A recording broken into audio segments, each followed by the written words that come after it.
토트넘의 포스테코글루 감독이 맨유의 아모림을 1대0으로 꺾고 07-08 EFL컵 이후 무려 17년 만에 우승 트로피를 들어올렸습니다. 경기는 혼잡하고 격동 그 자체였으며 브레넌 존슨의 행운 섞인 골이 더해지며 겉보기엔 전술적 의도가 느껴지지 않는 경기처럼 보이기도 했습니다. 하지만 이번 영상에서 그 골이 과연 100% 운이었는지, 그리고 토트넘과 맨유는 결승전에서 어떤 축구를 하려 했는지 맨유의 빌드업 순간부터 차근차근 짚어보겠습니다. 아모림 감독은 팀의 트레이드 마크인 3백을 그대로 유지하면서 빌드업 시 3명의 수비수를 배치했습니다. 게다가 이들은 좁게 모이지 않고 폭넓게 벌어져 측면 전환과 경기장 전체 폭을 효과적으로 활용하려는 의도를 보였습니다. 덕분에 양쪽 윙백인 도르구와 마즈라위는 깊숙이 전진할 수 있었고 마운트와 디알로는 비교적 안쪽으로 좁혀 들어갈 자유를 얻었습니다. 여기서 주목할 부분은 브루노의 위치입니다. 아모림은 우가르테 대신 브루노를 카세미로의 파트너로 배치해 전통적인 3-2-5 빌드업이 아닌 3-1-6 형태로 경기를 운영하고자 했습니다. 이러한 선택은 토트넘의 4-2-3-1 시스템에서 더블 피벗을 상대로 3대2의 수적 우위를 확보할 수 있다는 전술적 장점이 있었죠. 이 형태 속에서 포스테코글루는 기회를 포착했습니다. 그는 기존과 마찬가지로 높은 위치에서 맨유의 수비 라인을 압박하길 원했고 그 선봉장은 솔랑케였습니다. 물론 중원에서는 수적 열세가 있었기 때문에 만약 압박 타이밍이 어긋나 1차 저지선이 쉽게 뚫린다면 맨유는 그 공간을 손쉽게 활용할 수 있는 구조였습니다. 이에 따라 양쪽에 위치한 히샤를리송과 브레넌 존스는 너무 넓게 벌어지기보다는 자신들의 하프 스페이스를 선제적으로 방어해 중원 공간을 사전에 차단했습니다. 이후 솔랑케의 압박에 신호탄이 되어 그들은 사선 형태로 전진하며 맨유의 스토퍼들을 압박했습니다. 이러한 즉각적인 압박은 넓게 퍼져있던 맨유의 센터백을 고립시키고 볼을 풀어낼 수 있는 경로를 극도로 제한하는 효과를 만들었습니다. 즉 이처럼 압박을 통해 공을 한쪽 측면으로 몰아넣는다면 맨유는 자신들이 가진 중원의 수적 우위를 제대로 활용하기 어려워지는 것이죠. 하지만 아모림은 이런 전개를 충분히 예상하고 있었을 것입니다. 그래서 그는 루크쇼의 빌드업 위치를 활용해 토트넘의 압박을 공략하려 했습니다. 맨유는 넓게 퍼진 3백을 유지하다가도 종종 4백 형태로 전환하며 루크쇼의 위치를 더 낮게 조정했습니다. 이는 존슨을 끌어들임과 동시에 해당 측면에 넓은 공간을 만들어냈고 그 공간을 도르고가 깊게 내려와 활용할 수 있게 했죠. 이때 포로는 압박을 위해 전진했는데 그에 따라 발생한 넓은 뒷공간은 호일른 혹은 마운트가 침투하며 노릴 수 있는 지점이었습니다. 즉 상대를 끌어당기고 토트넘 풀백 뒷공간을 공략하기 위함이었죠. 하지만 토트넘은 이에 대한 대비도 철저히 해뒀습니다. 로메로와 벤탄쿠르가 빠르게 반응해 상대가 등을 쥐고 돌아서지 못하도록 견제했고 수비 블록 또한 빠르게 측면으로 시프팅되면서 맨유의 추가 공격 옵션까지 완벽하게 제어해냈습니다.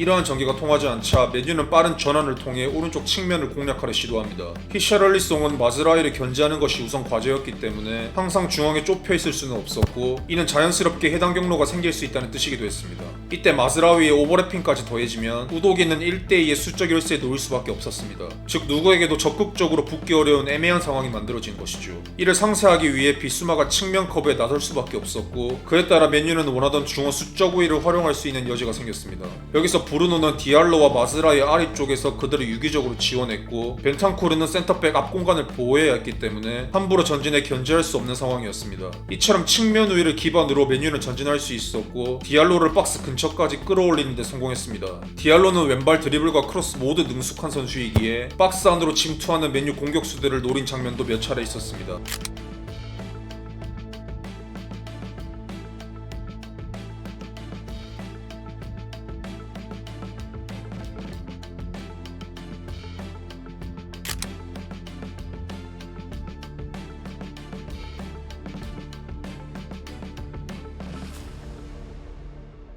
이처럼 316 시스템은 전방의 과부하를 형성하는 데 매우 유리하기 때문에 다양한 공격 루트를 만들어낼 수 있는 장점이 있습니다. 하지만 동시에 수비 전환 시에는 중앙의 넓은 공간을 허용하기 쉽다는 치명적인 단점도 존재합니다. 실제로 맨유는 이 구조적인 약점을 두 차례 노출했습니다. 첫 번째 상황에서는 브루노가 전방 과부하를 위해 깊게 전진했기 때문에 카세미르가 커버해야 할 범위가 과중되었고 그는 역습 지연을 위한 파울을 범했습니다. 두 번째 상황도 마찬가지입니다. 브루노가 높은 위치에 있었기 때문에 카세미르는 넓은 공간을 커버해야 할 의무가 있었습니다. 있었습니다. 또한 맨유 3백은 간격이 매우 넓은 상태였기 때문에 토트넘은 더욱더 약점을 활용하기 쉬웠습니다. 물론 솔랑케의 터치가 좋지 않았기 때문에 기회를 활용하지도 못했지만 위협적인 찬스를 허용할 뻔했습니다. 즉 이러한 양팀의 공방전 속에서 우리는 비수마와 벤탄쿠르의 헌신적인 활약을 결코 간과해서는 안됩니다. 두 선수는 압도적인 측면 커버 능력을 바탕으로 맨유의 공격을 효과적으로 무력화했습니다. 앞서 설명했듯 토트넘은 전방 압박을 통해 맨유의 공격을 측면으로 유도했기 때문에 이 공간을 커버하는 데 있어 어떠한 빈틈도 허용해서는 안되는 구조였습니다.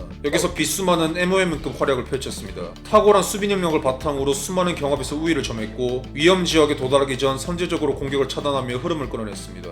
물론 벤탄쿠르 역시 인상적인 모습을 보여줬습니다. 적절한 타이밍에 파울로 흐름을 끊는 등 맨유의 공격이 지속되지 않도록 효과적으로 방해했습니다. 물론 토트넘의 압박에 뚫린 장면도 있었습니다. 52분경 브루노에게 중원에서 넓은 공간이 열리며 위협적인 장면이 만들어졌습니다. 아모림의 의도대로 포르는 전방 깊숙이 끌려 올라갔고 벤탄쿠르는 돌아뛰는 마운트를 따라가기 위해 풀백 위치까지 내려올 수밖에 없었습니다. 이 상황에서 호일룬의 움직임이 특히 인상적이었는데 그는 단순히 측면 공간으로 침투하는 데 능할 뿐 아니라 아래로 내려와 수적 우위를 형성하고 토트넘의 피벗을 자신 쪽으로 끌어당기는 역할도 훌륭하게 수행했습니다. 브루노가 이처럼 넓은 공간에서 여유있게 돌아설 수 있었던 이유는 바로 호일룬의 움직임에 의해 비수마가 순간적으로 브루노를 놓쳤기 때문이었습니다. 하지만 브루노가 시도한 공간 패스를 로메로가 빠르게 차단해내며 위기를 넘길 수 있었습니다. 해당 장면에서도 비슷한 구조가 반복됐습니다. 포로가 깊숙이 끌려 올라가고 벤탄쿠르는 이를 커버하기 위해 측면으로 빠져야 했습니다. 이와 동시에 비수마는 호일룬을 주시하고 있었죠. 결과적으로 중원에는 브루노가 완전한 프리 상태로 자리 잡고 있었습니다. 만약 그를 거쳐 전개가 이뤄졌다면 훨씬 더 효과적인 공격 루트가 열릴 수 있는 상황이었죠. 하지만 도르고는 이를 살리지 못했습니다. 빠른 전환에 집착한 나머지 마즈라이를 향해 롱패스를 시도했고 결국 토트넘 수비진에 손쉽게 차단당하고 맙니다. 따라서 아모림은 동점골을 만들기 위해 측면 자원들의 위치를 조정합니다. 마즈라이는 하프 스페이스 안으로 들어오고 디알로는 터치라인을 밟으며 넓은 위치를 유지합니다. 교체로 들어온 가르나초와 도르고 역시 같은 방식으로 배치됐죠. 이는 1대1 돌파의 강점을 가진 윙포워드를 상대로 상대 풀백과 직접 매치업시켜 측면에서의 개인 돌파로 수비 라인을 무너뜨리려는 의도였습니다. 가르나초와 디알로는 실제로 몇 차례 돌파에 성공했지만 비카리오의 선방이 막히며 득점으로 이어지지 못했습니다. 결과적으로 맨유는 측면을 활용해 공격을 시도했지만 토트넘의 더블 피벗에게 철저히 차단당했고 전방 압박에 가로막혀 중원 활용은 거의 불가능에 가까웠습니다. 물론 이를 뚫어낸다고 해도 그들은 기회를 살리지 못했죠. 그렇다면 토트넘은 점유율이 단 27%에 불과했음에도 그들의 전략이 무엇이었는지 빠르게 알아보겠습니다. 토트넘은 4-2-3-1 시스템을 기반으로 하여 볼을 전진시키고자 했습니다. 흥미로운 점은 맨유의 압박 방식 역시 토트넘과 크게 다르지 않았다는 점입니다. 맨유는 3-4-3 형태로 전방부터 강하게 압박했고 토트넘의 풀백이 공을 잡을 때마다 빠르게 압력을 가해 백패스를 유도했습니다. 공격수들은 순차적으로 압박을 가하며 패스 옵션을 하나씩 차단해 나갔습니다. 또한 윙백이 전방 깊숙한 위치까지 올라와 토트넘 풀백을 직접 제어했고 이 과정을 브루노와 카스미르가 후방에서 지원하며 토트넘의 더블 피벗에게 접근하지 못하게 억제하려 했습니다. 하지만 이 장면에서 주목해야 할 중요한 포인트는 파페사르가 라인 사이에 머무르며 자신만의 독특한 역할을 수행했다는 점입니다. 그는 단순한 공격형 미드필더가 아니었습니다. 기존의 10번 유형과는 달리 박스 안으로 적극적으로 전진해 경합에 가담했고 카스미르를 집요하게 마크하며 수비적인 기여도 보여줬습니다. 또한 중앙 포켓이 아닌 측면으로 슬쩍 빠지는 움직임을 통해 전진한 맨유 윙백 뒷공간을 노리는 영리한 움직임도 보여줬죠. 결국 이러한 다이나믹한 움직임 덕분에 사르는 선제골 직전 직접 볼을 탈취해냈고 선제골의 어시스트를 기록할 수 있었습니다. 물론 선제골 장면만 따로 보면 꽤 운이 따른 것처럼 보일 수도 있습니다. 사르의 크로스는 평범했고 맨유 수비진은 이 공을 제대로 걷어내지 못했습니다. 결국 브레넌 존슨이 몸으로 밀어넣는 듯한 장면으로 마무리됐죠. 하지만 이 장면에는 겉으로 드러나지 않은 디테일이 숨어 있습니다. 바로 수비라인 높이에 대한 전략적 선택입니다. 수비라인의 높낮이는 전술적으로 여러 장단점을 지니지만 특히 크로스 수비 상황에서는 라인을 함부로 내려서는 안 된다는 점이 중요합니다. 라인이 지나치게 내려가게 되면 공이 박스 안으로 들어왔을 때의 경합 지점이 골문이나 골키퍼와 너무 가까워지게 됩니다. 이 경우 박스 안에 많은 선수가 몰리게 되고 상황은 수비팀이 통제하기 어려운 혼전 양상으로 흐를 가능성이 커집니다. 특히 골키퍼 입장에서는 시야 확보, 움직임이 제한되고 주변에 혼잡한 경합 상황으로 인해 방해받을 위험이 커지죠. 토트넘은 이러한 수비 구도의 원리를 정확히 활용했습니다. 특히 맨유 수비 라인을 끌어내기 위한 침투 움직임을 반복적으로 시도했죠. 토트넘 선수들이 지속적으로 뒷공간을 침투하면 맨유 입장에선 수비 라인을 억지로라도 내릴 수밖에 없는 상황이 됩니다. 그리고 수비 라인이 다시 정비되기 전에 크로스를 허용하게 된다면 위협적인 장면으로 직결될 가능성이 매우 커집니다. 이러한 의도가 잘 드러난 장면이 바로 존슨의 선제골입니다. 히샤랄리송이 측면에서 풀백을 상대할 전달 당시 맨유의 수비 라인은 박스 끝 위치에 형성되어 있었습니다. 하지만 사르의 1차 침투에 반응해 요로가 따라가면서 수비 라인은 한 차례 가볍게 내려갔고 결정적으로 벤탄쿠르의 2차 침투가 이어지자 수비 라인은 골 에어리어까지 후퇴하게 됩니다. 그리고 공이 다시 사르에게 연결됐을 때 맨유 수비진은 라인을 끌어올릴 시간적 여유 없이 그대로 머물렀고 결국 사르의 크로스는 골 에어리어에서 경합으로 이어졌습니다.